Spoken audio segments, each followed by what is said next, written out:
We have a very special presentation I'd like to make. And let me ask you a question. So what does a T-shirt from a Freddie Gray anti-violence protest in Baltimore have to do with a placard advocating for the repeal of Roe v. Wade? Or how about a homemade sign from Charlottesville that reads, "Destroy white supremacy"? What does that have to do with a 3D printed handgun? Well, these objects and countless others have been collected by museums around the world, the fruits of what is called rapid response collecting, a movement pioneered by the Victoria and Albert Museum in London. In 2014, it opened a gallery dedicated to objects that were acquired immediately after they stirred public debate or looked likely to have historical impact. So what sparked this new trend at museums? For one thing, we're now acknowledging that history is occurring every day all around us. We're making history today. You are making history. It's an acknowledgement, a democratization. We can't wait 75 years and look back to see what was significant and then seek to preserve it as we did in previous generations. If anything, our material culture today is more disposable than ever. The risk of losing objects that best tell a story is too great to leave to chance. Here in Montgomery County, excuse me, I believe, the formal effort to address racial equity and social justice is the most unique, defining issue of this time. It gets to the core of who we are, where we're heading, and who will have a seat at the table moving forward. As Lonnie Bunch, who many of you may know, was the director of the African American Museum of History and Culture, and now he's the head of the Smithsonian, as he said, any moment when America is debating its identity, it is crucial to collect it. This is precisely why we approached Councilmember Evan Glass to explore the possibility of adding the pride flag that flew over the county office building last spring to our permanent collection. It is an icon that celebrates inclusivity and diversity, values unanimously espoused by our county council as well as the county executive. It is a symbol that represents the move to institutionalize ideals of fairness and justice, and just as significantly, it provides a platform to explore the anger and indignation that Councilmember Glass, as well as his staff, endured in the wake of the raising of this flag. Quite simply, the preservation of this flag will better enable future generations to understand the values and political climate of Montgomery County and the nation as a whole in the first quarter of the 21st century. And now I'd like to introduce Councilmember Glass, who can speak to the meaning of this particular flag and why it holds such significance for the future. Evan?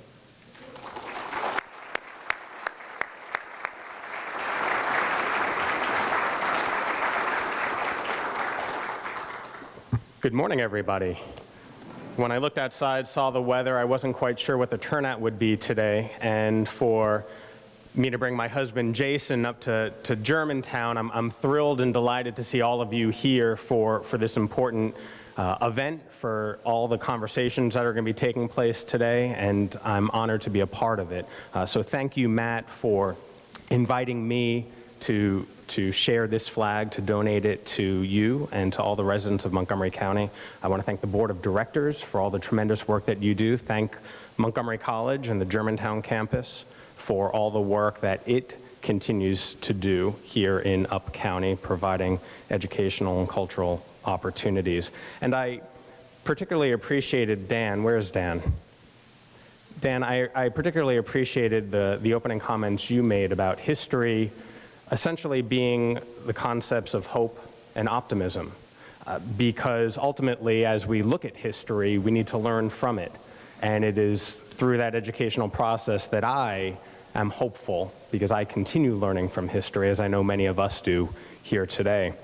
And it's through that construct of time that one of my favorite sayings is, life is a journey. I have taken a winding road to get here to be a Montgomery County Council member, and quite frankly, to get to Montgomery County. I was born and raised on Long Island, New York. My parents divorced when I was young, and so it was just me, an only child, growing up in a home with a single mom who worked 2 jobs. And I saw how hard she struggled, and I was a latchkey kid, watched a lot of television. Historical perspective, it was the advent of CNN, and I remember watching the first war live on television, the first Gulf War, and being entranced by it, and knew at that point in time I wanted to be a journalist, and came down to Washington, D.C., studied journalism at American University, and ended up working at CNN for 12 years. And through all of that time, I had the unconditional love of my family, and particularly of my mother. And I didn't come out until after college. I was about 22, 23 years old when I came out. Not to say people hadn't asked me along the way, as so many of us have been subject to who are on that journey, but I wasn't ready for it. And some more historical perspective, I remember being in college, watching television in 1988, and watching Ellen DeGeneres be fired from her television show for publicly telling people that she was gay. And so here I was at American University, confused about my own identity, but watching national figures being fired for sharing theirs. And so it took me a little while longer to come out. And I ended up coming out after graduating, working at CNN, where I realized that people's merit is what gets them through, particularly in that environment. But I had to hide myself in certain spheres. In 2008, I traveled the campaign trail around the country covering the presidential campaigns, particularly the Republican presidential campaign. And right before the Iowa caucuses in 2008, 12 years nearly from today, I was at an evangelical church with the leading Republican contender of the Iowa caucuses, Mike Huckabee, who won that campaign. And before doing an interview with him, he asked me how my travel experience was, and I was a road warrior. I was hardly ever home. And he asked me if I was married, and I said I wasn't. And I said, but I was in a relationship with my then boyfriend, Jason, now my husband. And he looked at me and said, well, she must really miss you. So that's the dilemma, right? About to do an interview with an evangelical pastor who won the Iowa caucuses in the coming days, and I'm a journalist about to do an interview with him. And so all I said to him is, yes. And so after 12 years of CNN, I left because I was ready for new adventures. I was getting involved in civic life, having founded a civic association in Silver Spring, and learning about the rich diversity, culture, and civic activism here in Montgomery County. And after leaving CNN, within 3 weeks, I was asked to join the Board of Equality Maryland. At that time, we had not yet achieved marriage equality here, but we had this burgeoning organization that had been doing work for years. And so finally freed from the shackles of objective journalism, I could say I was a gay man, and I was proud to support marriage equality, and threw myself into that fight. And because of all the support of the board, all the support of 52% of residents of Maryland, Maryland became the first state in the country to pass marriage equality by the ballot. And so thank you all for helping make history here in Maryland back in 2012. And years later, eventually, I got involved in politics, and last November of 2018 was honored to be elected to become an at-large member of the Montgomery County Council. So life is a journey, having gone from political reporter at CNN to now locally elected official. And as I was looking at the landscape, recognizing the nature of being the first LGBTQ member of the council, I started realizing that we got to start gearing up for Pride in June of every month, when we nationally and internationally recognize the LGBTQ plus community. And in speaking with members of my staff, in speaking with friends and colleagues, I realized that most people in Montgomery County, when they want to celebrate Pride, they go down to Washington, D.C. I'd done it, right? Many people do it. And then I learned that the year prior, there were nearly 10,000 people who had gone up to Frederick to celebrate their Pride. So naturally, I was like, what are we going to do here? And so we put our minds together and realized that we had not yet had a robust celebration of our diversity here in Montgomery County. And what better way to start that diversity was then, for the first time, to raise the rainbow flag in our own county facilities. And I specifically picked a part of Rockville, Veterans Plaza, that is equidistant from the executive office, the council office, and the courthouses. Quite literally the center of our government, to raise the flag for the month and to celebrate the beautiful diversity. Because the symbol of the rainbow flag speaks to so many different people. Whether you yourself are a member of the LGBTQ community, whether you have a loved one, whether you have friends, we all these days know people who associate themselves with and value the diversity that comes with that flag, regardless of whom you love, regardless of how you identify. And the flag itself is an interesting piece of history. It was created in 1978 by Gilbert Baker, and originally it had 8 stripes to it. And there used to be a hot pink stripe that was included in the flag, but that was removed because they had a problem finding the fabric for mass distribution back in 1978. So for practical purposes, they took the hot pink stripe out. And then there were also 2 other colors. There was indigo and turquoise. And they ended up combining that to become royal blue.